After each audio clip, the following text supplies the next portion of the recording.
Hi guys, today we are going to be starting Gilgamesh. You should have a packet that looks like this. On the front, we're going to fill out this information and then we'll start getting into the actual notes of the time period. So up at the top, you're going to put that the author of Gilgamesh is unknown, Unknown. And there is a difference between unknown and anonymous. Unknown means we do not know. The knowledge is not there. However, anonymous means that the person chose that they wanted nobody to know who it was, right? So the difference would be for this, it's not that the author of Gilgamesh wasn't like, I don't want anybody to know, right? They didn't say that. It's just so old that there was no way for us to know who did it. The time period for this, we're going to write down 2150 dash 1400, 2150 to 1400 BC. The type of work, this is an epic poem. Epicpoem. We're going to read another epic poem next week. Foil, this is a definition, and it's the literary term that we're focusing on. The lit terms that you guys did and just like tested on, we didn't have this word on it because this word is specific just to this text specifically. So foil is using one character to highlight the difference of another character. It's almost like one of the characters' purpose is only there and serving for us to look at somebody else in the story and be like, dang, they are so not like that. So using a character to compare with another character. Okay. We will have a foil in the story Gilgamesh that we read. And the setting for this, we're going to put two things. The setting is Mesopotamia, Mesopotamia. And specifically, they are in a city called Uruk, Uruk. All right. Now we are going to flippity flu. And you guys should be on slide 2. I am literally so amazing and kind that I put what slide all of this stuff was on for you. So there should be no confusion, no like, I can't find it, because I literally told you where it's at. So Gilgamesh was written somewhere between 2150 and 1400. It's hard to narrow down when things are that old, like when it was actually written. That's why there is a extension for the date rather than like September 12th, 2012, right? And this is the oldest text written down ever. There is not an older text that we have found to this date that is older than Gilgamesh. It is even older than the Bible. Gilgamesh was specifically written in cuneiform. It's like these little symbols and on clay tablets. It was originally on 12 tablets in total. We specifically for our class are going to be reading tablet number 5. The setting for this, as we said on that first page, is Mesopotamia. So this story takes place in that region, and Mesopotamia actually means between two rivers in Greek. It's located between the Tigris and the Euphrates, and this is important because this is one of the first cities in the world that was like ever built. This, compared to how everybody else was living, was like the place you wanted to be. You wanted to be between the two rivers because they were like the most civilized place that you could be back in this time period.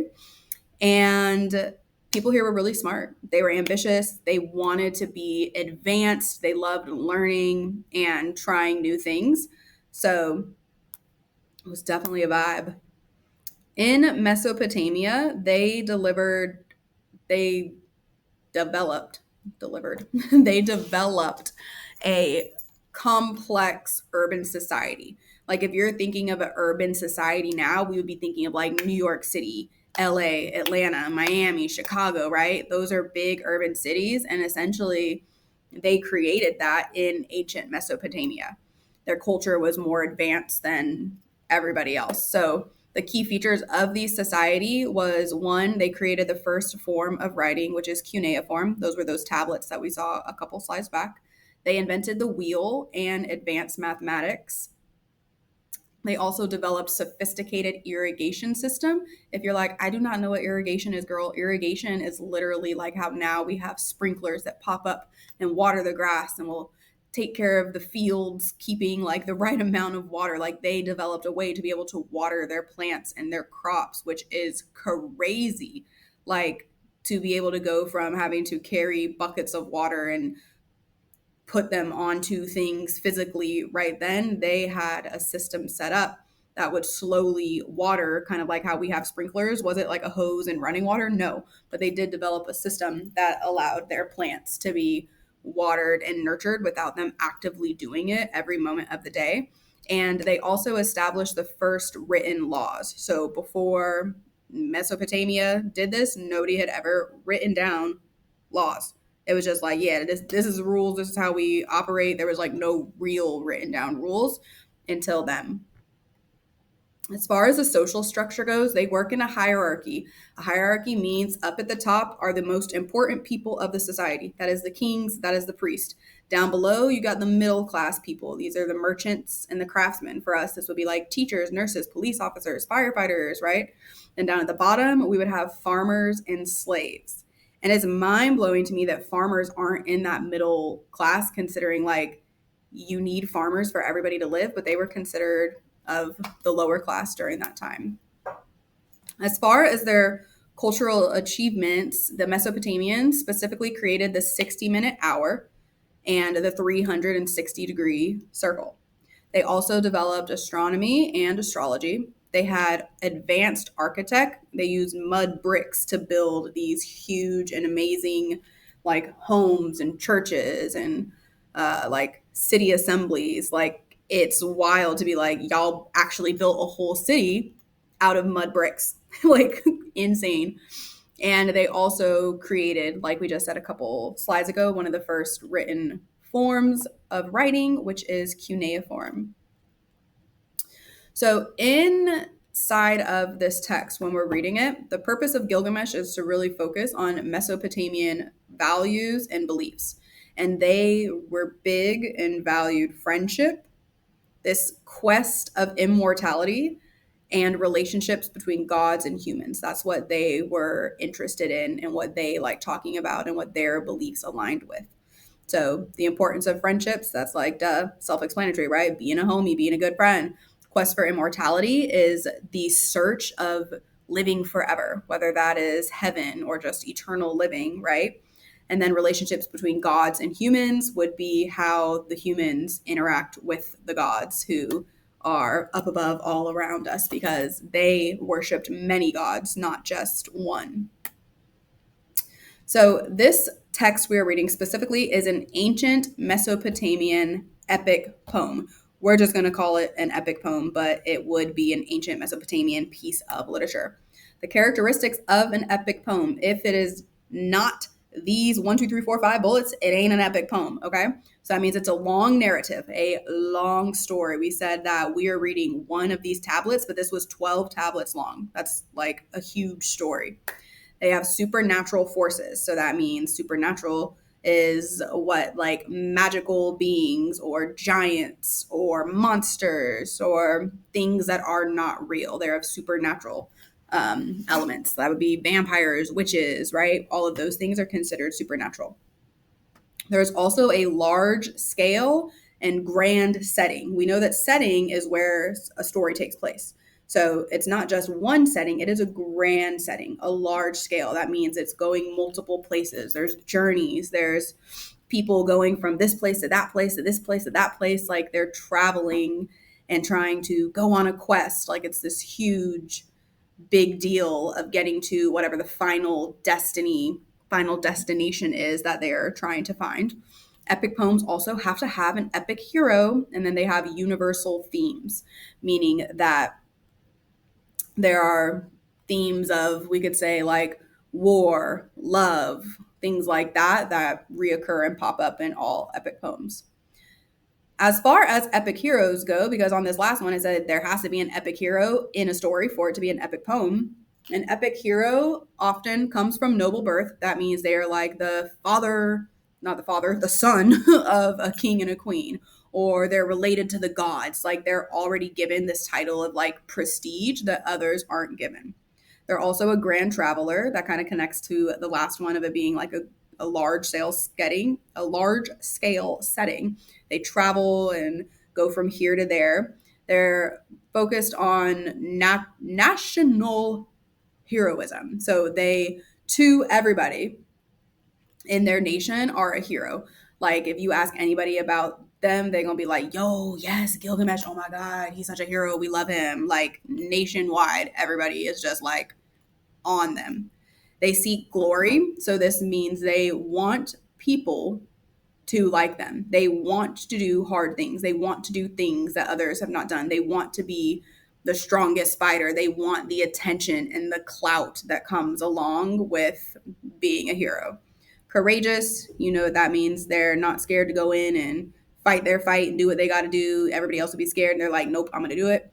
They often battle creatures or monsters. So that's that supernatural bullet from the epic poem list coming in here. Many of them have superhuman abilities or super strength. Super strength means like if they go to pick up this ginormous boulder or rock that no one else can pick up, they can pick it up because they are super duper strong, or they have some kind of unhuman ability, like they can fly or something, right? Something that is out of the ordinary that most people do not have. They're also an unmatched warrior. That means like they ain't losing little fights. They're not losing. They're always going to win. They are the one. And then a cultural legend, that's kind of like a national heroism. I don't like that word, heroism. But a cultural legend is that it goes on and on and on and on. So yes, they're a national hero, but to be an epic hero, it's common that they're a cultural legend and their story continues to get told. Their songs continue to get sung even when they are old, dead, gone. Boop.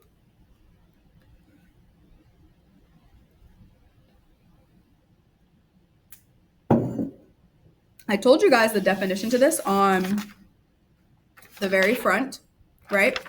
So this is our literary term spotlight. We're mostly going to use this in this story. We might be able to see it in the next one we read too, but it is foil, and that is a character whose main purpose is serving to contrast the protagonist to highlight their differences. AKA, we know the protagonist is what? The main character. So the foil is only put in the story to point out a difference that they have between the main character. So we can look at them and be like, dang, this person is so different from this in this aspect, right? We're only reading 3 pages of Gilgamesh, which is like a little teeny tiny bit. And it's like broken down to be super easy for us to understand. But in those 3 pages, we're going to see a foil between Gilgamesh and another character. So a character placed in the story just to point out a difference that they have with Gilgamesh. And before we read, the only 2 things I want you to know right now is that Gilgamesh is 1/3 human and 2/3 gods. 2/3 god. 2/3 gods.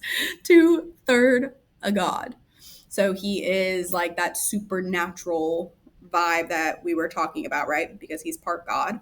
And the setting for this is Uruk. Uruk. Uruk is in Mesopotamia.